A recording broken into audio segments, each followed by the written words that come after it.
भुवनेश्वर गोटे एमितिया स्थान जो स्थान में सब वर्गर लोक थे सब वर्गर जो मैंने बोल आनंद कबार हरिबोल कहती नाई से मैंने परवर्त जन्म साप जन्म जन्म नियंती कारण जो स्थान में हरिबोल हुल हुड़ी पड़ुथिब आहा झिले झिले आसुथिबे मो केशव आहा क्षेत्र पुरुषोत्तम धाम प्रतिष्ठा पूर्व ये भुवनेश्वर सहर था स्कंद पुराण प्रमाणित ये भुवनेश्वर सहर में प्रभु श्री लिंगराज पूजा पाते पुरुषोत्तम धाम प्रतिष्ठा पूर्व जगन्नाथ पूर्व लिंगराज थे भुवनेश्वर सहर था सहर नुहे भुवनेश्वर स्थान था जो सहर नाला तेणु भुवनेश्वर सहर भक्त मान समस्ते भगवान अत्यंत अनुरक्त आ प्रभु प्रति बहुत भल पाइबा आम कहू भुवनेश्वर अंचल को आप जी भुवनेश्वर गोटे एमितिया स्थान जो स्थान में सब वर्गर लोक थे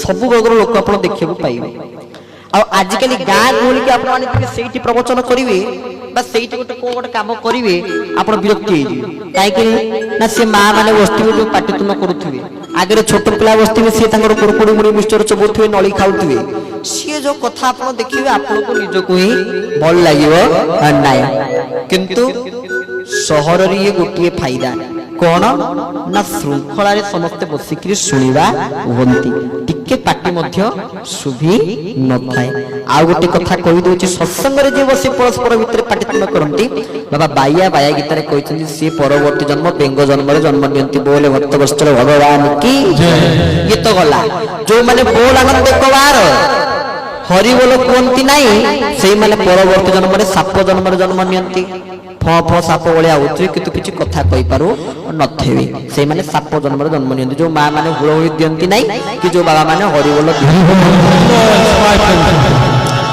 कारण जो स्थान में हरिबोल हुलहुली पड़ुथिब आहा झिले झिले आसुथिबे मो केशव आहा हरिबोल हुलहुली पड़ुथिब आहा पड़ुथिब झिले झिले आसुथिबे मो केशव आहा पंचमरण पंचप्राण एक हेव आहा एक हेव झिले झिले आसुथिबे मो केशव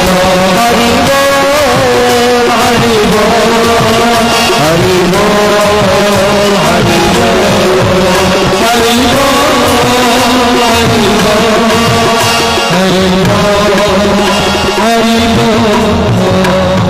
बोल भक्त वस्त्र भगवान की पंचमन पंच प्राण एक थी हरिबोल हुलहुली पड़ुव ताले भगवान आसवे आदि आपण मैंने चुपचाप बस जी कृष्ण आसवे जिते हरिबोल जिते शक्ति अच्छी से जो हरिबोल देकर कृष्ण को स्वागत करूँ भगवान कृष्ण आसवे सेमती आपड़ मन को सुखी बसवे तेल केमती हे कृष्ण आसवे मैंने आनंद हे ना कृष्ण आसवे जो विषाद हे कौन हे आनंद हे ना अवश्य विषाद हूँ आनंदर प्रथम सोपान मन रखिए जो पर्यंत मनुष्य दुख पाइनी से पर्यंत भगवान आपणार हो पारि नहीं आप कहे केमिति गीता पढ़ुवे गीतार प्रथम अध्याय प्रथम जोगर ना कौन प्रथम जोग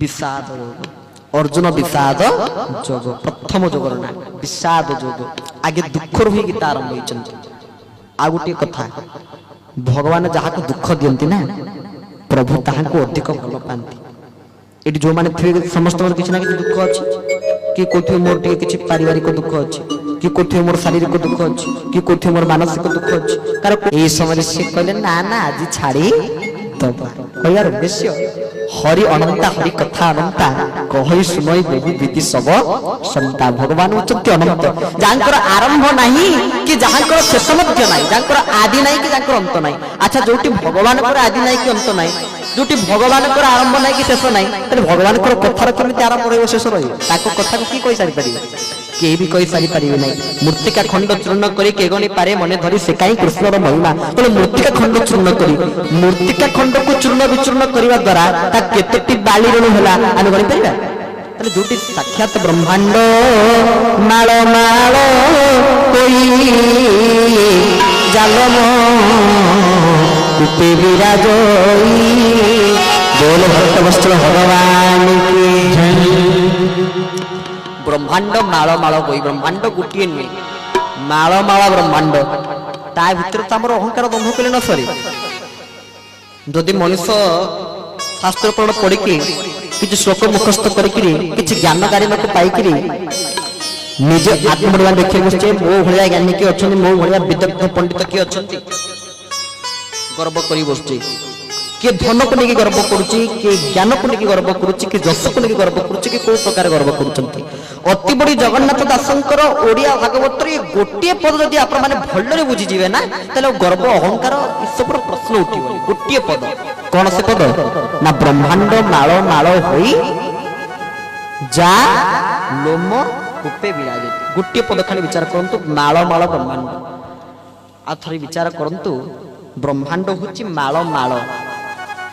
ଆଚ୍ଛା, ସେ ମାଳ ମାଳ ବ୍ରହ୍ମାଣ୍ଡ ଭିତରୁ ଆମେ ଗୋଟିଏ ବ୍ରହ୍ମାଣ୍ଡ, ସମ୍ପୂର୍ଣ୍ଣ ବ୍ରହ୍ମାଣ୍ଡଟା ଆମର କି? ସେ ବ୍ରହ୍ମାଣ୍ଡ ଭିତରେ 7ଟି ଦୀପ, ତା ଭିତରୁ ଗୋଟିଏ ଦୀପ ଯାହାର ନାମ ହଉଛି ଜମ୍ବୁ ଦୀପ। ସମ୍ପୂର୍ଣ୍ଣ ଜମ୍ବୁ ଦୀପଟା ଆମର କି? ସେ ଜମ୍ବୁ ଦୀପ ଭିତରେ 7 ଗୋଟି ମହାଦେଶ, ତା ଭିତରୁ ଗୋଟିଏ ମହାଦେଶ ଏସିଆ ମହାଦେଶ। ସେ ଏସିଆ ମହାଦେଶ ବି ଆମର ସମ୍ପୂର୍ଣ୍ଣ ନୁହେଁ, ତା ଭିତରୁ ଗୋଟିଏ ଦେଶ ଭାରତ। ସମ୍ପୂର୍ଣ୍ଣ ଭାରତ ବି ଆମର ନୁହେଁ, ତା ଭିତରୁ ଗୋଟିଏ ରାଜ୍ୟ ଓଡ଼ିଶା। ସମ୍ପୂର୍ଣ୍ଣ ଓଡ଼ିଶା ବି ଆମର ନୁହେଁ, ତା ଭିତରୁ ଗୋଟିଏ ଜିଲ୍ଲା। ଆମର ଜନ୍ମ ହଉଛି କେଉଁଝର, କେଉଁଝର ତାର ଏଠି ଜନ୍ମ ବସିଥିବେ ଖୋର୍ଦ୍ଧା, ଭୁବନେଶ୍ୱର ଯୋଉ ରହୁଛନ୍ତି ଖୋର୍ଦ୍ଧା ଜିଲ୍ଲା, ଖୋର୍ଦ୍ଧା। ସମ୍ପୂର୍ଣ୍ଣ ଖୋର୍ଦ୍ଧାଟା ବି ଆମର ନୁହେଁ, ତା ଭିତରୁ ଗୋଟେ କୌଣସି ବ୍ଲକ। ସମ୍ପୂର୍ଣ୍ଣ ବ୍ଲକଟା ବି ଆମର ନୁହେଁ, ତା ଭିତରୁ କୌଣସି ପଞ୍ଚାୟତ। ସମ୍ପୂର୍ଣ୍ଣ ପଞ୍ଚାୟତ ବି ଆମର ନୁହେଁ, ତା ଭିତରୁ କୌଣସି ଗାଁ। ସମ୍ପୂର୍ଣ୍ଣ ଗାଁଟା ବି ଆମର ନୁହେଁ, ତା ଭିତରୁ ଗୋଟେ କୌଣସି ସାହି। ସମ୍ପୂର୍ଣ୍ଣ ସାହିଟା ବି ଆମର ନୁହେଁ, ତା ଭିତରୁ କୌଣସି ଘର। ସମ୍ପୂର୍ଣ୍ଣ ଘର ବି ଆମର ନୁହେଁ, ତା ଭିତରୁ କୌଣସି କକ୍ଷ। ସମ୍ପୂର୍ଣ୍ଣ କକ୍ଷଟା ରୁମଟା ବି ଆମର ନୁହେଁ, ତା ଭିତରୁ ଗୋଟେ କୌଣସି ଶୋଇବା ସ୍ଥାନକୁ ଆମେ କଣ କହୁଛେ? ଖଟ ବୋଲି କହୁଛେ, ପଲଙ୍କ ବୋଲି କହୁଛେ। ଆଉ ଯଦି ଡବଲ ପଲଙ୍କ ହେଇଥିବ ତାହେଲେ ଆମେ ତାର ଦର ଖଣ୍ଡିଆ, ଅଧ ଖଣ୍ଡିଆ ଯିବ ସେଇ ଡବଲ ଖଟ ଉପରେ ଶୋଇକି ସକାଳୁ ଉଠିକି ବ୍ରହ୍ମାଣ୍ଡକୁ ମୁଣ୍ଡ ଉପରେ ବସେଇଛି। ମୋର ବରଦେଇ ପାଖରେ ଗୋଟେ ଜାଗା ଅଛି, ମୋର ଜୟଦେବ ଭବନ ପାଖରେ ଗୋଟେ ଜାଗା ଅଛି, ମୋର ଏଠି ଗୋଟେ ଜାଗା ଅଛି, ସେଠି ଗୋଟେ ଜାଗା ଅଛି। ଆରେ ମାଳ ମାଳ ବ୍ରହ୍ମାଣ୍ଡ କଥା ଥରେ ଚିନ୍ତା କରିପାରୁଛ ତ? ମାଳ ମାଳ ବ୍ରହ୍ମାଣ୍ଡ, ଆମେ ତା ଭିତରେ ଏଡ଼ିକି ଟିକେ ଯିବ। କେତେ ଅହଙ୍କାର କରୁଛେ, କେତେ ଗର୍ବ ଦେଖାଉଛେ। ଏସବୁ ଅହଙ୍କାର, ଏସବୁ ଗର୍ବ ଛାଡ଼ି ଦିଅନ୍ତୁ। ଆଉ ଯଦି ଗର୍ବ ଅହଙ୍କାର ରଖିଥିବେ ତାହେଲେ କଣ ହବ? ଏ ଅହଙ୍କାର ଗର୍ବ ଦମ୍ଭ ଯଦି ରଖିଥିବେ ତାହେଲେ କଣ ହବ? କହୁଛି ଗୋଟେ ସୁନ୍ଦର କଥା ଶୁଣିବେ। ଅହଙ୍କାର ଦମ୍ଭ ରଖିଲେ କଣ ହବ? ଅଲରେଡି କୃଷ୍ଣ ଗର୍ଭରେ ପ୍ରବେଶ କରିକି ଅଛନ୍ତି। କହିଥିବା ଜନ୍ମଟା ସିଏ କରେଇବେ ଆପଣଙ୍କୁ, ମା ଆପଣଙ୍କର ଅମୃତାନୁଭବ କରେଇବେ, ସିଏ ଭଗବାନ କୃଷ୍ଣଙ୍କୁ ପ୍ରକଟ କରେଇବେ। ଆଉ ଆମେ ଖାଲି ଯାହା ଗର୍ଭ ଭିତରେ ପ୍ରବେଶ କରେଇ ଦେଇ ଗୋଟିଏ କଥା କହୁଛୁ ଆପଣମାନଙ୍କ ନିକଟରେ, କଣ ନା ଅହଙ୍କାର କଲେ କଣ ହୁଏ, ଗର୍ବ କଲେ କଣ ହୁଏ? ଦିନେ 3 ଜଣ ଦେବୀ, ଜଣେ ହଉଛନ୍ତି ବ୍ରହ୍ମାଙ୍କର ପତ୍ନୀ ସାବିତ୍ରୀ, ଆଉ ଜଣେ ହଉଛନ୍ତି ବିଷ୍ଣୁଙ୍କର ପତ୍ନୀ ଲକ୍ଷ୍ମୀ, ଆଉ ଜଣେ ଶଙ୍କରଙ୍କର ପତ୍ନୀ ପାର୍ବତୀ। ଇଏ 3 ଜଣ ଅହଙ୍କାର କଲେ, ଗର୍ବ କଲେ, ମୁଁ ମୋର ଭାବ ଦେଖେଇଲି। କହିଲେ ଆମଠୁ ବଡ କିଏ ଥାଇପାରେ, ଆମଠୁ ବଡ ପ୍ରତିପ୍ରତା ନାରୀ କିଏ ଥାଇପାରେ? ଅହଙ୍କାର କଲେ, ଗର୍ବ କଲେ। ଆଉ ଯେତେବେଳେ ଗର୍ବ କରିଛନ୍ତି, ଏଇ ସମୟରେ ଦେବର୍ଷି ନାରଦ ଆସିକିରି ପହଞ୍ଚିଗଲେ ପ୍ରଥମେ ପାର୍ବତୀଙ୍କ ନିକଟରେ। ପାର୍ବତୀ କଣ କଲେ? ଗୋଟେ ଲଡୁ ଦେଲେ ଖାଇବାକୁ ଦେଲେ ନାରଦଙ୍କୁ। ନାରଦ ସେ ଲଡୁ ଖାଇଲେ। ଖାଇସାରିଲା ପରେ ପାର୍ବତୀ ପଚାରିଲେ, ଆଉ ଦେବର୍ଷି କେମିତି ଲାଗୁଛି ଲଡୁ? ନା ବଢିଆ ଲାଗୁଛି ଯେ, କିନ୍ତୁ ସେ ମର୍ତ୍ତ୍ୟରେ ସତ୍ୟ ଅନୁସୟା ଯୋଉ ଭଳିଆ କରିଥିଲେ ସେଇ ଭଳିଆ ଲାଗୁନି। ପାର୍ବତୀଙ୍କର ମନ ଦୁଃଖ ହେଇଗଲା। ପୁଣି ଗଲେ ଲକ୍ଷ୍ମୀଙ୍କ ପାଖକୁ। ଲକ୍ଷ୍ମୀଙ୍କ ଘର ଭିତରେ ପ୍ରବେଶ କରିଗଲେ। ଏ ସମୟରେ ନାରଦ ଛାଉ କଲେ, କହିଲା ଘରଟା କେତେ ପରିଷ୍କାର ହେଇଛି ଯେ, କିନ୍ତୁ ମର୍ତ୍ତ୍ୟରେ ସତ୍ୟ ଅନୁସୟା ଘର ଯୋଉଭଳିଆ ପରିଷ୍କାର ପରିଚ୍ଛନ୍ନ ସେଇଭଳିଆ ନାହିଁ। ସାବିତ୍ରୀଙ୍କ ପାଖରେ ପହଞ୍ଚିଗଲେ। ସାବିତ୍ରୀ କହୁଥିଲେ ମୁଁ ସବୁଠୁ ପତିବ୍ରତା ନାରୀ। ଇଏ କହିଲେ ଆପଣ ସିନା ପତିବ୍ରତା ନାରୀ, ଆପଣ ମୂର୍ତ୍ତିକୁ ଯାଇ ଦେଖିନାହାନ୍ତି, ଆପଣ ମାନେ ବି ତାଙ୍କ ପାଖରେ ହାର ମାନିବେ ନା। ସେ କିଏ? ନା ସେ ସତ୍ୟ ଅନୁସୟା। ଏ ସମୟରେ 3 ଦେବୀ କଣ କଲେ? ତାଙ୍କର 3 ସ୍ୱାମୀ 3 ଦେବତାଙ୍କୁ ପଠେଇଦେଲେ, ବ୍ରହ୍ମା ବିଷ୍ଣୁ ମହେଶ୍ୱର। କହିଲେ ଯାଅ ମର୍ତ୍ତ୍ୟରେ ପୁଣି କିଏ ଆମଠୁ ମଧ୍ୟ ପତିବ୍ରତା ନାରୀ କିଏ, ତାକୁ ଯାଅ ପରୀକ୍ଷା କର। 3 ଦେବତା ଗଲେ। କେମିତି ଗଲେ? ନା ବାବାଜୀ ରୂପ ଧରିକିରି ଯାଇଛନ୍ତି। ଆଉ ଯେତେବେଳେ ବାବାଜୀ ରୂପ ଧରିକିରି ପହଞ୍ଚି ଯାଇଛନ୍ତି 3 ଜଣ ଦେବତା, ବ୍ରହ୍ମା ଆଉ ବିଷ୍ଣୁ ଆଉ ଜଣେ ହଉଛନ୍ତି ମହେଶ୍ୱର, ଏଇ ସମୟରେ ସତ୍ୟ ଅନୁସୟା ମାଗିଛନ୍ତି ଭଗବତୀ ଭିକ୍ଷାମ୍ ଦେଇ। ସତ୍ୟ ଅନୁସୟା ନେଇ ତାଙ୍କର ଅତିଥି ଗୃହରେ ରଖିଛନ୍ତି। ଏବଂ 3 ଜଣ ଦେବତା କହିଲେ, ବାବାଜୀ ରୂପ ଧରିଛନ୍ତି ନା, କହିଲେ ଆମକୁ ଖାଦ୍ୟ ପ୍ରସ୍ତୁତ କରିକି ଦିଅ।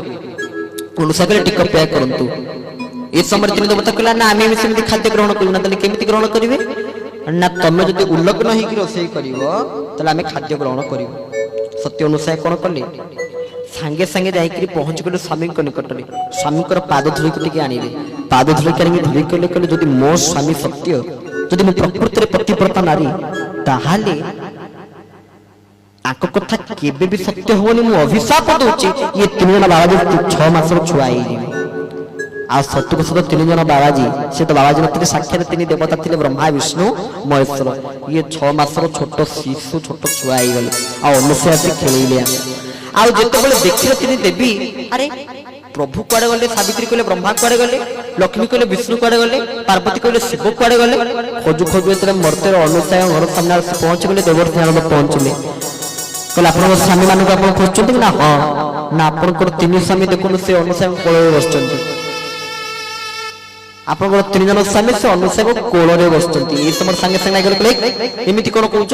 ସେ 6 ମାସର ଛୁଆ ଗୁଡା, ଛୋଟ ଛୋଟ ଶିଶୁ ଗୁଡା, ତାଙ୍କର ପୁଅ ହେଇଥିବେ, ତମେ ଏଇ କଥା କଣ କହୁଛ? ନା ଆପଣ ଆଉ ଦୁନିଆରେ ଯୁଆଡେ ଗଲେ ବି ଆପଣଙ୍କ ସ୍ୱାମୀ କି ଖୋଜିଲେ ପାଇବେନି। ମୁଁ ବତେଇଦେଲି ସେଇ 3 ଜଣ ଯୋଉ ସନ୍ତାନ ବସିଛନ୍ତି କୋଳରେ, ତାରି ଭିତରେ ଆପଣଙ୍କ 3 ଜଣ ସ୍ୱାମୀ ଅଛନ୍ତି। ଆପଣ ଯାଆନ୍ତୁ, ତାଙ୍କୁ ଆଣନ୍ତୁ, ନହେଲେ ଆପଣ ଯୋଉଠି ଖୋଜିଲେ ବି ଆପଣଙ୍କ 3 ଜଣ ସ୍ୱାମୀକୁ ପାଇପାରିବେ ନାହିଁ। এই সময় পৌঁছি গলে তিনি দেবী সত্যনুসার পাখে পৌঁছি কহিলে, আজ্ঞা আমার স্বামীকে ফেরিয়ে দিও। সত্যনুসার কে তোম স্বামী কর মু জাবড়ি ধরছি, তুমি নৌন কোটি আমার ঘরে খোঁজ, তোম স্বামী মানে কোটি অনেক? এ কে আপনার কোলের উপরে অনেক? না ইয়ে 3টা ছোট পিলা তো? না হ, না নেই যাওয়া। নেই গলে ছোট শিশু 3 দেবী কাখেই কাখেইকি নেইকি যাচ্ছেন। গলা বেলকু অনুসয়া কোন কলে, স্বামী পাখে পৌঁছি গলে। সেই পাদ ধূলি, যে পাদ ধূলি অভিশাপ প্রদান করতে, সেই পাদ ধূলি আনি কলে, যদি মু সত্য, মো পতিব্রতা নারীত্ব সত্য, যদি মো স্বামী সত্য, যদি মো প্রকৃতির মো পতিকে ভাল পাউଥାଏ, ভক্তি করুଥାଏ, পতিকে পরমেশ্বর জ্ঞান করুଥାଏ, তাহলে মু মো অভিশাপ ফেরিয়ে দেউছি। এমানে আঙ্কর পুনর অবস্থাକୁ ফেরি যাଆନ୍ତି। আর পুনর অবস্থাକୁ ফেরি গলে যে কিন্তু বড় অসুবিধা হইগলা, গড়বড় হইগলা। কোন গড়বড় হইগলা? না ছোট 6 মাসর শিশু না, আর 3 দেবী স্পষ্ট জানি পারি না তাঙ্ক স্বামী কে 6 মাসর শিশু। তুমি জানি পারি না, লক্ষ্মী ভুল বাউলার ধরি দিয়েছেন শিবଙ୍କୁ, ଆଉ ପାର୍ବତୀ ବାଉଳାରେ ଧରି ଦେଇଛନ୍ତି ବ୍ରହ୍ମାଙ୍କୁ, ସାବିତ୍ରୀ ବାଉଳାରେ ଧରି ଦେଇଛନ୍ତି ଶିବଙ୍କୁ। ତାହେଲେ ବାଉଳା ହେଇଯାଇଛି, କାଖି କାଖି ଧରିକି ଟେକି ଟେକି ଧରିକି ଯାଉଛନ୍ତି। ତ ଅଭିଶାପ ଫେରି ଯାଇଛି, ପୁନର ଅବସ୍ଥାକୁ ଫେରି ଆସିଲେ ଇଏ ଧରିଛନ୍ତି। ଏଇ ସମୟରେ ସାବିତ୍ରୀ କହୁଛନ୍ତି, ଆରେ ମୋ ସ୍ୱାମୀ କଣ, ମୁଁ କଣ ବିଷ୍ଣୁଙ୍କୁ ଧରିଛି? ସାଙ୍ଗେ ସାଙ୍ଗେ ଫୋପାଡ଼ି ଦେଲେ ଧରିକରି। ଏଇ ସମୟରେ ଲକ୍ଷ୍ମୀ ଦେଖୁଛନ୍ତି, ଆରେ ଆରେ ମୋ ସ୍ୱାମୀ କୁଆଡେ ଗଲେ? ମୁଁ କଣ ଶିବଙ୍କୁ ଧରିଛି? ସାଙ୍ଗେ ସାଙ୍ଗେ ଫୋପାଡ଼ି ଦେଲେ। ପାର୍ବତୀ ବି ଦେଖିଲେ, କହିଲେ ଆରେ ମୋ ସ୍ୱାମୀ କୁଆଡେ ଗଲେ? ଫୋପାଡ଼ି ଦେଲେ। 3 ଜଣ ଦେବତା ଫୋପାଡ଼ି ଦେଲେ। କହିବାର ଉଦ୍ଦେଶ୍ୟ ଥରେ ଚିନ୍ତା କରନ୍ତୁ, ୟାଙ୍କର ଅହଙ୍କାର ଗର୍ବ ଏଇଥିପାଇଁ ହାର ମାନିଲେ ଆଉ ହ୍ରାସ ପାଇଲେ। ଆଉ ଥରେ ଠାକୁରଙ୍କ ପାଖରେ ଏତିକି କହିଲେ, ମା ମଙ୍ଗଳାଙ୍କ ସ୍ତୁତିରେ ଆମେ ଗାଏ ନା, কোন প্রার্থনা করে? গালি মো সহই গর্ব নাশ হই, দণ্ডকে চূর্ণ করাই, মতে হৃদ পদ্মরে চিন্তু ঠাই, অভয় বর